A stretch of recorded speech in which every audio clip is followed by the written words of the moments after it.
किसान दोस्तों, ट्राइकोडर्मा एक हमारी फसल के लिए वरदान के जैसा है। यूँ समझ लीजिए कि फसल में इसका हम प्रयोग करते हैं तो ये फसलों के लिए एक अमृत के जैसा काम करता है।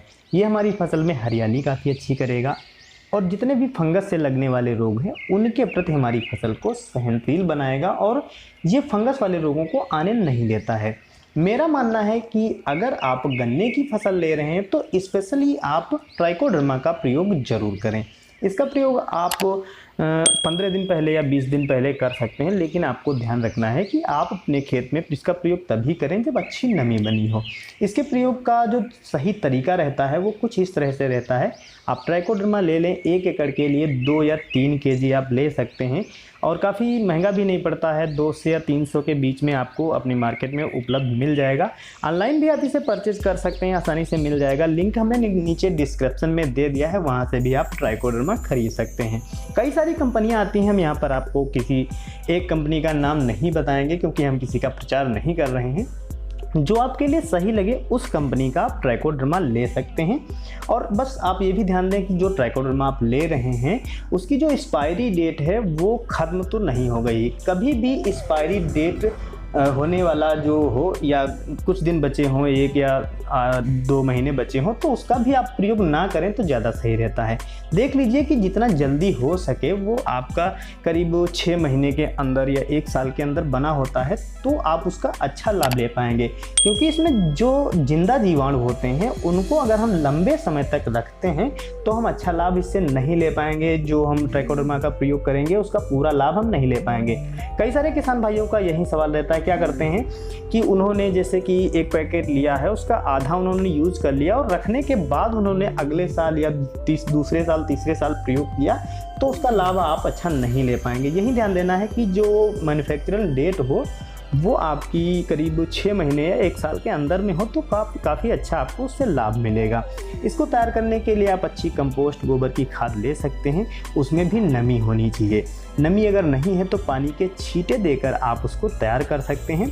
इसके बाद आपको क्या करना है, किसी टाट की सहायता से या बोरी की सहायता से आप ढक दें। अगर इसको आप 15 दिन या 7 दिन ज़रूर रखें। कभी कभी किसान भाइयों के पास समय कम होता है तो मेरा मानना है कि 7 दिन आप इसे कम से कम ज़रूर रखें।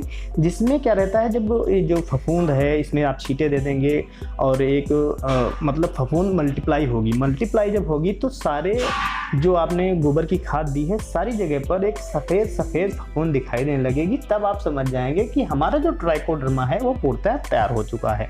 इसे आप खेत में जो गन्ने की बुआई कर रहे हैं पूड़ में अगर दे देते हैं तो भी काफ़ी अच्छा है। या फिर आप लास्ट जुताई से पहले, जब लास्ट जुताई आप करने वाले हों उस समय आप इसको अपने खेत में बिखेर दें, गोबर में मिला लो ट्राइकोडर्मा, और इसके बाद आप उसकी जुताई करा दें। मेन चीज़ रहता है कि ये मिट्टी में अच्छी तरह से मिल जाना चाहिए और मिट्टी में अच्छी नमी होनी चाहिए, तभी ये अच्छे से सक्रिय हो पाता है।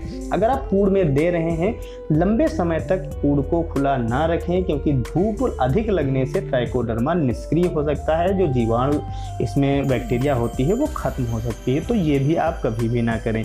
इसको अगर आप प्रयोग करते हैं तो आप अपने गन्ने की फसल में लाल सड़न रोग, पोक्का बोइंग रोग, फंगस वाले रोग और जितने भी मतलब रोग होते हैं उनसे आप अपनी फसल को बचा सकते हैं। कहने का मतलब यह है कि ये जो ट्राइकोडर्मा है ये हमारी फसल में वैक्सीन की तरह काम करता है। जैसा कि कोई भी जानवर हो या कोई बच्चा हो, उसको हम जो वैक्सीन देते हैं वो इस बेस पे देते हैं कि भविष्य में जो बीमारियां हैं, जो रोग हैं, उनसे हमारा बच्चा या हमारी भी फसल कोई भी बच सके। तो इसलिए आप ट्राइकोडर्मा का प्रयोग कर सकते हैं जो एक वैक्सीन की तरह काम करेगा। अब यहाँ पर थोड़ी सी जानकारी आपको ये बता देते हैं कि जिन किसान भाइयों ने अभी तक ट्राइकोडर्मा का प्रयोग नहीं किया है, गन्ने की बुआई उन्होंने कर दी है, तो पहली आप जब गुड़ाई करा रहे हो, निराई करवा रहे हो, तब आप उसको डालकर और मिट्टी के नीचे अगर पहुँचा सकें तो ज़्यादा अच्छा रहेगा। या फिर आप पूड़ जब चढ़ा रहे हो, मिट्टी चढ़ा रहे हो, तब आप ट्राइकोडर्मा को दे सकते हैं। लेकिन जितना शीघ्र आप दे सकें उतना ही अच्छा रहेगा। लेकिन अगर माना जाए सबसे बेस्ट मेथड वही रहता है कि पहली जुताई पर आप अगर दे देते हैं तो मिट्टी में अच्छे तरह से मिल जाता है। तो ये सारी जानकारी थी। आशा करता हूँ आपको जानकारी अच्छी लगी होगी। अगर अच्छी लगी है तो लाइक करें, अपने दोस्तों में शेयर करना ना भूलें। धन्यवाद।